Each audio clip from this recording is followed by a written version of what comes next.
শ্রীমান গৌরাঙ্গ মহাপ্রভু চাঁদকাজি সাহেবের মৃত্যুর পর তার সমাধির উপর নিজের হাতে একটা চাপা গাছ লাগিয়েছিলেন, যে গাছটি আজও অমর হয়ে দাঁড়িয়ে আছে নদিয়া মায়াপুরের মাটিতে।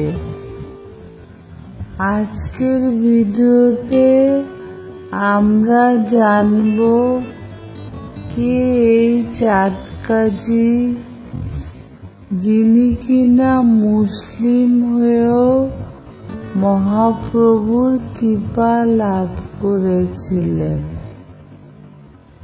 তো বন্ধুরা, আমি স্বর্ণালী রায় চলে এলাম আরো একটি ভক্তিমূলক ভিডিও নিয়ে। তোমরা ভিডিওটি স্কিপ না করে শেষ অবধি দেখতে থাকো। বন্ধুরা, আমরা ছিলাম গীতা ভবনে।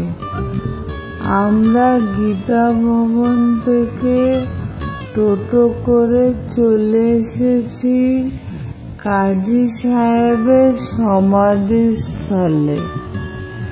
এবার আমি একটু বলার চেষ্টা করব কাজী সাহেব কিভাবে মহাপ্রভুর কৃপা লাভ করেছিলেন।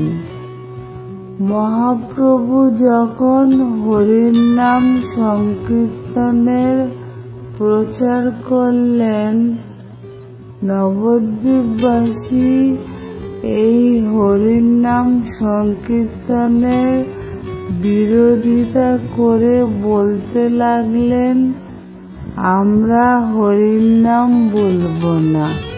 মুসলিমরা বললেন, এই হরির নামের জন্য আমরা আজান শুনতে পাই না, এই হরির নাম বন্ধ করতে হবে।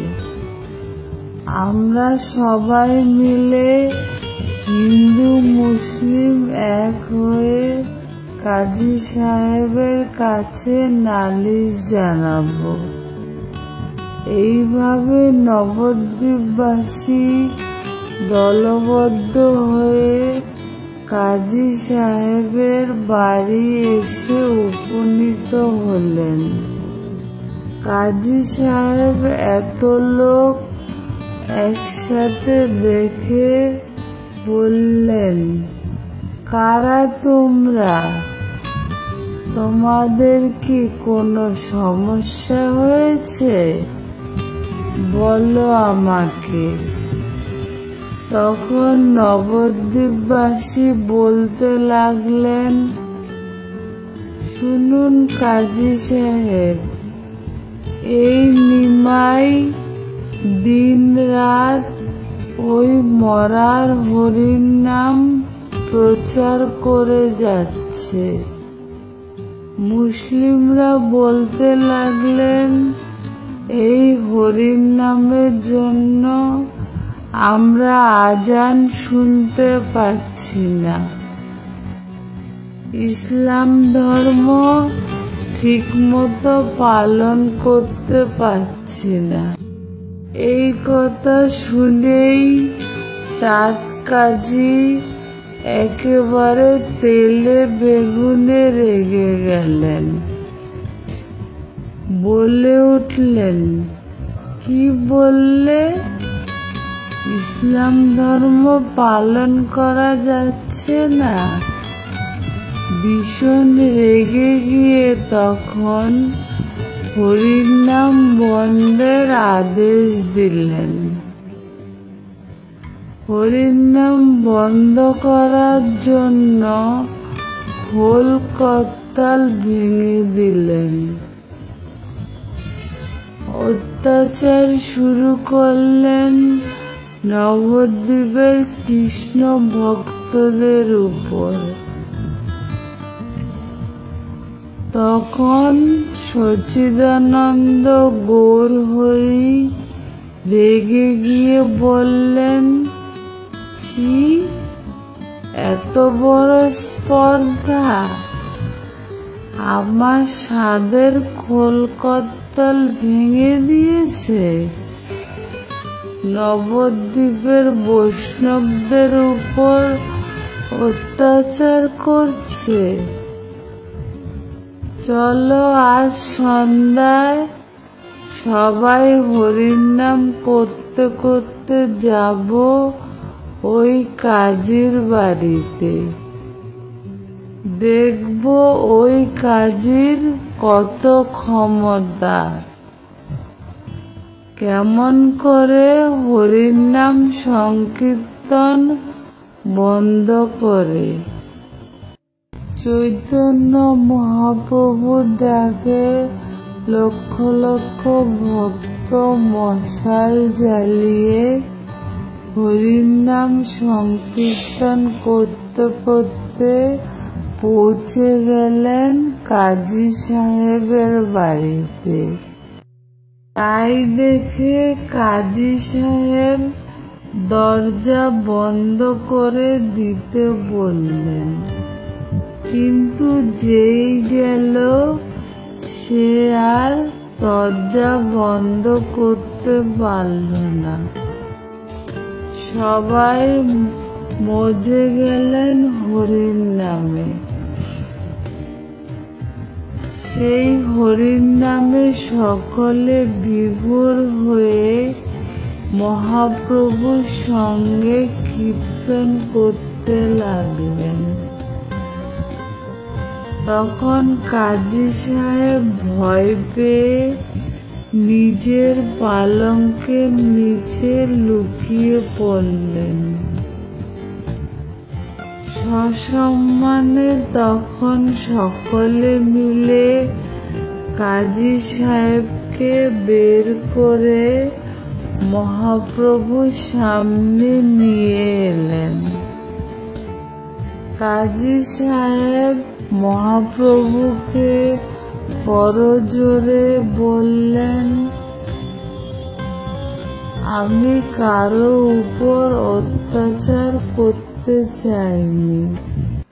তিনি আরো জানালেন যে গভীর রাতে তিনি এক ব্যক্তিকে স্বপ্ন দেখলেন, যার দেহটা মানুষের মতো ও মুখটা সিংহের মতো। তিনি বুঝতে পারলেন এটা ভগবানের নরসিংহের অবতার। সেই নরসিংহ তার বুকে যে আঁচড় দিয়েছে তা তিনি মহাপ্রভুকে দেখালেন আর মহাপ্রভুর কাছে ক্ষমা চাইলেন যে আমার ভুল হয়ে গেছে প্রভু, আমি অন্যায় করেছি, আমি আর কখনো ওদের উপর অত্যাচার করব না। বন্ধুরা, তোমরা তো জানো গৌরহরি হলেন দয়ার সাগর, কৃপাময়। তিনি ক্ষমা না করে পারেন? তিনি চাটকাজিকে ক্ষমা করে দিলেন। বন্ধুরা, তোমরা মায়াপুরে এলে মেন মন্দিরের সামনে যে রাস্তা আছে ওখান থেকে টোটো করে খুব অল্প সময়ে পৌঁছে যেতে পারবে চাটগাছির এই সমাধিস্থলে।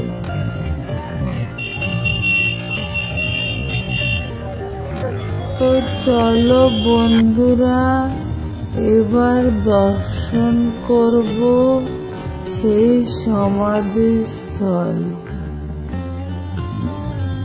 বন্ধুরা, তোমরা কাজী সাহেবের সমাধিস্থলে এলে দেখতে পাবে সমাধিস্থলের উপর 525 বছরের পুরানো এক সুবিশাল চাপা গাছ। এই চাপা গাছটি শ্রী চৈতন্য মহাপ্রভু কাজী সাহেবের মৃত্যুর পর নিজের হাতে লাগিয়েছিলেন। এই গাছে আজও প্রতিদিন কিছু চাপা ফুল ফোটে এবং ঝরে পড়ে চাঁদকাজীর সমাধিস্থলে। হিন্দু মুসলিম সকলে অবাধে এই ঐতিহাসিক সমাধিস্থল দর্শন করতে আসেন। বন্ধুরা, তোমরা একবার মায়াপুর এলে বারবার আসতে ইচ্ছে করবে। এখানে তোমাদের মন খুঁজে পাবে এক শান্তির দেশ। বন্ধুরা, আমি কিভাবে একদম শর্ট রুটে মায়াপুরে এলাম সেই নিয়ে একটি ভিডিও দিয়েছি। আমি ডেসক্রিপশনে লিংক দিয়ে দিলাম, তোমরা দেখে নিতে পারো। তোমরা সকলে ভালো থেকো আর লাইক সাবস্ক্রাইব করতে ভুলো না যেন। দেখা হচ্ছে পরের ভিডিওতে। টাটা।